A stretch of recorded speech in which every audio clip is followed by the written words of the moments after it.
संकट है रोजगार का, छोटे छोटे व्यवसाय का, और जो लोगों का जो दैनिक रूप से जो लोग काम करके अपना रोजगार करते थे, उन लोगों के लिए सबसे ज्यादा संकट का समय है।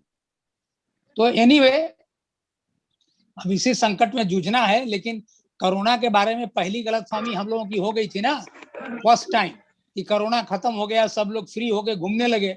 दूसरा, कोरोना ने अपना जो प्रदर्शन किया, आप देख रहे हैं, हर मोहल्ले में, हर गांव में, हर जगह कोई आदमी ऐसा नहीं मिलेगा आपको जिसके परिवार में या संबंधी में किसी न किसी का डेथ हुआ हो। मतलब हर लोग इससे प्रताड़ित है।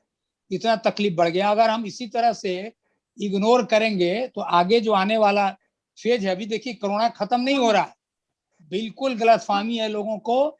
ये तो अपने देश में राजनीति ना सबसे इंपॉर्टेंट चीज है। लोग मर जाए, लोगों को स्वास्थ्य का सुरक्षा नहीं मिले, लोगों को खाना नहीं मिले, लोगों का रोजगार खत्म हो जाए, देश की अर्थव्यवस्था चौपट हो जाए, उसकी चिंता नहीं है। लेकिन राजनीति हो, हमको वोट मिले, हमारी सत्ता बने, हमारी सरकार चले, हमारा चेहरा चमके, ये ज्यादा चिंता का, ज्यादा इस पर लोग फोकस कर रहे हैं, ध्यान दे रहे हैं। तो अब तो इसलिए कोरोना के बारे में ये गलतफहमी अभी नहीं होना चाहिए कि कोरोना अभी खत्म हो रहा है। अभी तो खत्म इस देश से तो नहीं हो रहा है, कम से कम अपने हिंदुस्तान से। जो स्थिति है अभी 6 महीना चलेगा कि 1 साल चलेगा, ठीक है, एक दौर है, आपको लगेगा कि थोड़ा कम हो रहा है। लेकिन कम होने के बाद जैसे ही प्रेफरेंस लोगों का और बढ़ेगा और लोग जैसे ही फिर से आना शुरू करेंगे, तो थर्ड फेज के बारे में तो आप सुन ही रहे हैं। दुनिया के तरफ से चेतावनी दी जा रही है कि तीसरा लहर जो इस संक्रमण का आएगा, और खास करके जो डेवलपिंग कंट्री के श्रेणी में आते हैं, विकसित देश नहीं है, विकासशील देश है। हम जो बात कर रहे हैं इंडिया का, तो हमारे यहाँ भी वैक्सीनेशन का क्या परसेंटेज है? 2.5% लोगों को, 100 में 2.5 लोगों को वैक्सीन पड़ा है। ये भी vaccine first dose second dose दोनों मिला करके है। तो मतलब क्या संख्या है? कोई संख्या भी नहीं है। वैक्सीन भी जो होना था, आप देख रहे थे कि हुआ था कि 18 से 45 वर्ष के लोगों का 1 मई के बाद से वैक्सीन पड़ेगा। वो 1 मई का अनाउंसमेंट हमारे प्रधानमंत्री ने कर दिया। बड़ा वाहवाही हो गई कि भाई 1 मई से वैक्सीन तो पड़ेगा आप सबको। और आपने देखा कि उसके पहले ही सारे राज्यों ने हाथ खड़ा कर दिया कि हम वैक्सीन दे ही नहीं सकते हैं, हमारे पास वैक्सीन नहीं है। तो केवल बोला जा रहा है, बोला जा रहा है, हो नहीं रहा है। इसलिए सबसे बड़ी बात यह है कि आप अपने को कैसे सुरक्षित रख सकते हैं, अपने परिवार को कैसे सुरक्षित रख सकते हैं, इस पर ज्यादा फोकस करिए। और साथ साथ किसी एक आदमी को भी अगर मदद कर सकते हैं तो वो जरूर करिए। यही 2 काम सबसे बड़ा इंपॉर्टेंट है। नहीं तो सरकार के बारे में तो कहा ही जा रहा है, भगवान भरोसे है सब चीज। ये गलतफहमी नहीं होनी चाहिए कि सरकार तो जब हो जाएगा ना, कुछ मरने के बाद, इतने लोगों के मरने के बाद जब बच जाएंगे लोग, सरकार कहेगी कि मैंने आपको बचा लिया। बचाया कि नहीं बचाया बोलिए? अब ये पूछा जाएगा कि बचाया कि नहीं बचाया बोलिए। तो जो मरे, तो जो जिनको हुआ, अब तो देखिए कई राज्य सरकारों ने अलग अलग अलग अलग, मतलब आज भी कोऑर्डिनेशन नहीं है पूरे देश में। आप देखेंगे तो सेंटर से लेके स्टेट का कोऑर्डिनेशन नहीं है। इतना पॉलिटिकल राइवलरी है इस देश में कि लोग मर जाए, करोड़ों की संख्या में लोग, लाखों की संख्या में लोग मर रहे हैं। ये आंकड़ा सही है क्या? ये 4,000 5,000 लोग मरते हैं, 4,000 5,000 लोग मर रहे हैं।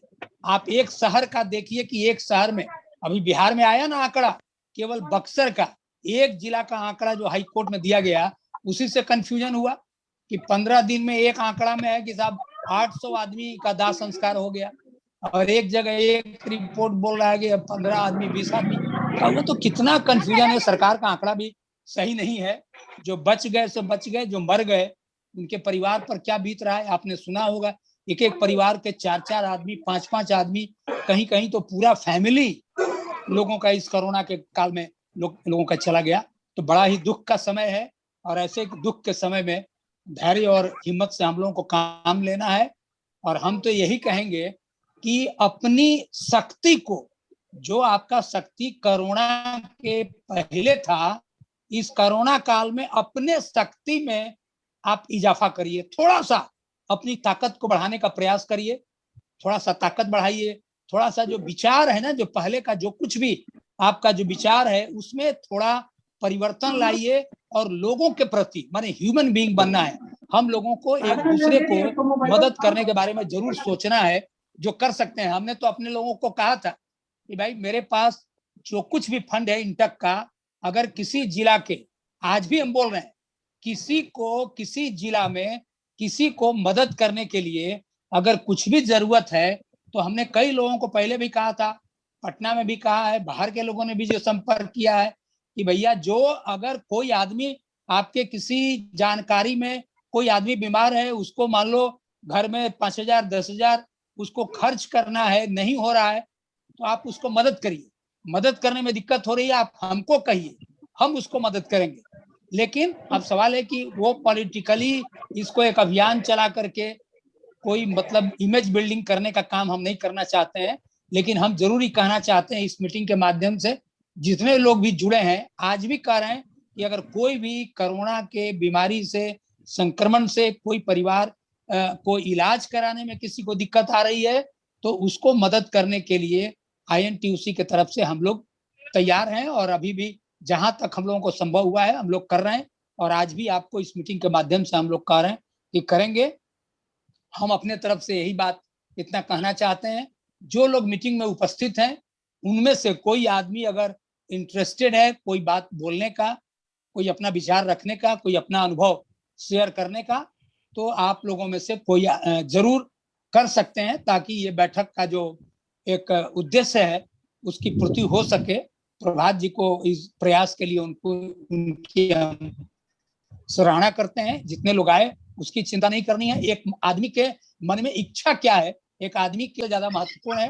काम हुआ नहीं हुआ ये जरूरी नहीं है कि आप प्रयास करेंगे तो काम हो ही जाएगा, लेकिन आप प्रयास कर रहे हैं, ये एक सकारात्मक पक्ष है। तो अभी जो लोग भी उपस्थित हुए सभी को मेरे तरफ से बहुत धन्यवाद है।